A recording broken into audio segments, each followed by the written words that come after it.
অবশেষে বাংলাদেশ দল দুর্দান্ত এক ইনিংস খেললো। লিটন কুমার দাস অসাধারণ এক ইনিংস খেললো। দুর্দান্ত 30 বলে 76 রানের ইনিংস খেলেছে, ব্রিলিয়েন্ট। তার মধ্যে 5টি ছক্কা এবং 1টি চার। দুর্দান্ত অসাধারণ লিটন কুমার দাস, খুবই সুন্দর। তার সাথে সাথে শামীম হোসেন পাটোয়ারি দুর্দান্ত 27 বলে 48, 2 রানের জন্য 50টা মিস করলো, রান আউট হয়ে ফিরে যেতে হলো। তবে দুর্দান্ত অসাধারণ, যদি শামীম হোসেন পাটোয়ারি থাকতো তাহলে এই রানটা 200-র গায়ে চলে যেত।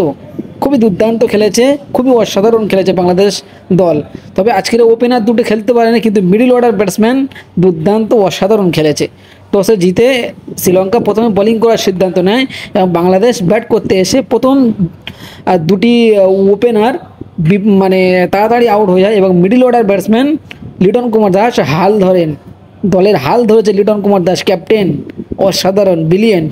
আমি আশা করছি বাংলাদেশ দল আজকে জিতবে, কারণ একটি লড়াকু পুঁজি আজকে করেছে এবং প্রতিদ্বন্দ্বিতা করার মতো একটা রান করেছে, 177 রান টি20 থেকে, মানে মোটামুটি জেতার রান। বাংলাদেশ যা বলার, মোস্তাফিজুর রহমান, শরীফুল ইসলাম দুর্দান্ত অসাধারণ বোলিং করে থাকে এবং আজকের বাংলাদেশ দল জিতবে। আপনার কি মনে হয় অবশ্যই কমেন্ট বক্সে জানাবেন।